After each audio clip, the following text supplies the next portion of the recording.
What if the world ended and Deadpool was the only superhero left?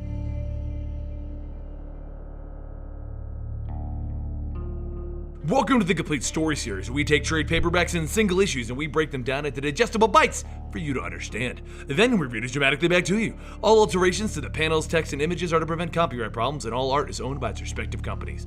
Don't forget to support your local comic book stores, because if you want to get more to this story, the only way to do that is read the comic yourself. So make sure you go pick it up at your local store. Deadpool wakes up groggy at a table in a diner. He looks around confused and he realizes that he just woke up from a food coma. But something is odd about this diner.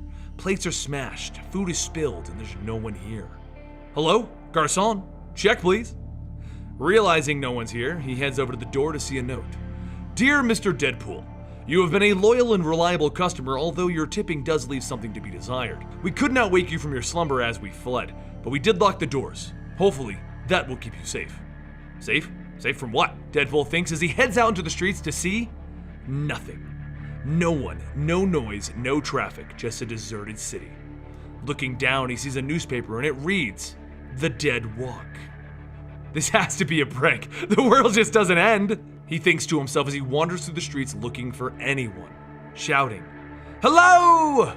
And then he walks some more and he shouts, Hello! And then he walks some more. All right, that got old fast. What's the point in being the merc with the mouth if there's no one around to be annoyed by you? And that's when he does see someone shambling towards him. What are you doing? They say to him, and they get closer. Shouldn't be here. And they get closer.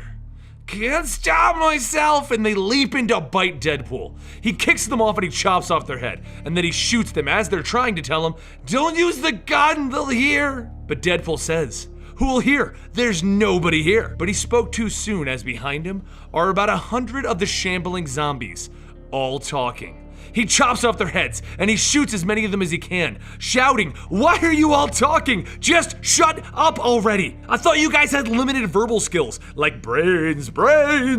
And on that note, he kills even more of them, fighting as many as he can possibly fight, until he finally finds himself overwhelmed and running away. But no matter where he runs to, there's just another batch of zombies waiting for him. That is until someone shouts for him to duck and they open fire, shooting up every zombie around him. Deadpool looks up from the pile of bodies to see a truck with people in it. He runs over and he jumps in the back as quickly as he can as they speed away. They are some of the last survivors. 2 children, 1 healthy man named Radcliffe, 1 injured man who's obviously been bitten by a zombie but no one wants to admit it, and an old woman. And they tell Deadpool that he's the last superhero on the planet. So he asks them why these zombies are talking. And Radcliffe explains that the zombies all have a little bit of their original consciousness left, but they're only there for the ride and they can't control the bodies. They drive around for a little bit, getting to know each other, until Deadpool sees a destroyed police barricade, and he decides to hop out to go ahead and see if there's any survivors over there. He's the last superhero alive. Shouldn't he be checking for survivors? The kids and Radcliffe join him in the hunt for survivors, but all they find is more zombies. And when they return to the truck, they find the old woman is being eaten by what was the injured man and what is now a zombie eating the old woman. Deadpool, Radcliffe, and the kids all take the truck and they start looking for a place that they can hold up and be safe, because the city just isn't an option. As they pass the mall, Deadpool thought it was a stupid idea because he already hated all those mall walkers. The farmhouse? Nope, he's done with those. A shack in the woods? He hates poison ivy. The amusement park would have been a great idea, except that they didn't have enough cotton candy and funnel cakes to let him be happy there. The pub also seemed reasonable, but he just stole the beer and ran. The prison was just a little too institutional for him. And after 2 months of traveling, they finally came across a nice place where they can set up a campfire, so they can split up their last granola bar 4 ways. Deadpool let the kids have his half, and he drifted off to sleep that night, only to be woken up by Radcliffe looking for the kids. They went missing in the evening and he's worried about them.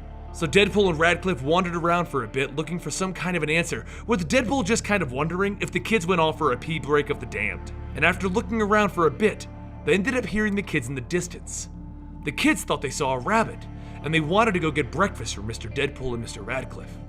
But when they went for the rabbit, they tripped, and that's when they got them. What do you mean, got you? Deadpool asks, but it's too late as the zombified children jump on Radcliffe, tearing out his throat. Deadpool turns to them all sad. Aw, kids, I'm so sorry. Wait, Are you eating with your mouths open? You ain't the kids I knew. They had manners! And he jumped in, getting ready to cut their heads off and put them out of their misery. Kids, I don't know if you can hear me, but I need you to know, with the whole world falling down around us, you gave me hope. For a little while there, you were like my family. And then he left, with a bite in his arm and a sadness in his heart.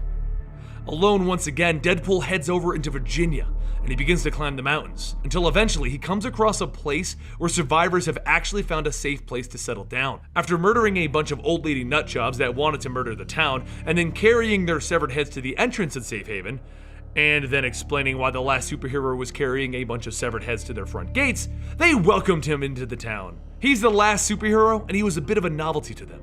But after the initial welcome, some of the children informed him that there's another superhero here, and they know where he stashed his uniform. So Deadpool follows them to the case and he opens it up. But he doesn't see the uniform of a superhero. He sees the uniform of an AIM scientist. He takes his sword and he looks for the sleeping AIM scientist so he can press it against his neck. No sudden moves, bozo. Otherwise, I might be forced to do something decapitationary. You're Deadpool. I heard you were in the town. Yep, your fellow neighbors were nice enough to take me in, and I'm being nice enough to find an AIM scientist hiding in their midst. I just wanted a fresh start. I don't want to do any of the mad scientist stuff anymore. Fresh start, huh?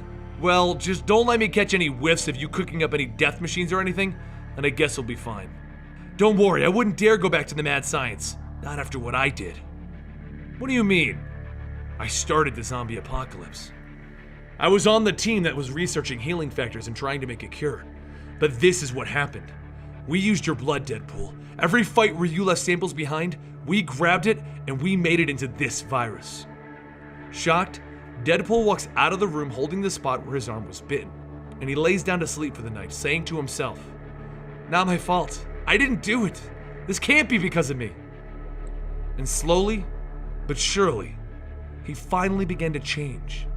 It only looked like his healing factor had fixed the bite, but now it looked like he was changing into one of them, one of the zombies. He gets up and at first he thinks he's sleepwalking, but very quickly he realizes that this is something else. He calls out for his own body to stop as he begins to feast on everyone around him. It doesn't make sense. His healing factor should be preventing this, but he can't stop it. And then he calls out to everyone in the town, telling them to run. He can't control himself. But no matter how many times he apologizes, he feasts on the townspeople. Until finally, his healing factor does kick in and it turns him back to normal. But he's already killed everyone in the town, and he quickly realizes that it wasn't a dream, he actually did it. So he has a new plan, one last-ditch effort to atone for everything that he's done, and he walks over to the AIM scientist that he's also turned, cuts off his head, and he tells them that they're going to make their way across the entire destroyed world, with Deadpool cracking solo head jokes about 50 times before they can make their way to the actual lab where they made this zombie virus from his healing factor. He's going to cure this. He's going to save the world by finishing the cure that the scientist should have done. As they go inside, Deadpool dodges as many of the zombies as he can as he taunts them. Shamble, shamble, as clumsy as you can, but you can't catch me, I'm the gingerbread man. But he eventually makes his way into the final room, the one where they keep all of the Deadpool juice, with all of those zombies that he's avoided following him in. He sees no other option but to make a final stand by drinking all of the Deadpool juice to supercharge his healing factor and try to fight it out. And that's when things got weird. Every time a zombie bit him, they didn't feel hungry anymore. They felt like Deadpool. No, they actually became Deadpool. All of the zombies then bit each other and became more Deadpools, and more Deadpools were born. And the real Deadpool controlled them all. He became a zombie god. No more humans, no more zombies remained. Just Deadpool. I know this was a bit of a weird one, but I wanted to do it because I sometimes like doing weird stories. If you guys enjoyed this story, make sure you chat with us about it at Twitter at Comicstorian, or you can follow us on Instagram at Comicstorian. And make sure you check out the other videos on screen right now. You just might like them. I'm Benny, and I'll see you guys next time right here.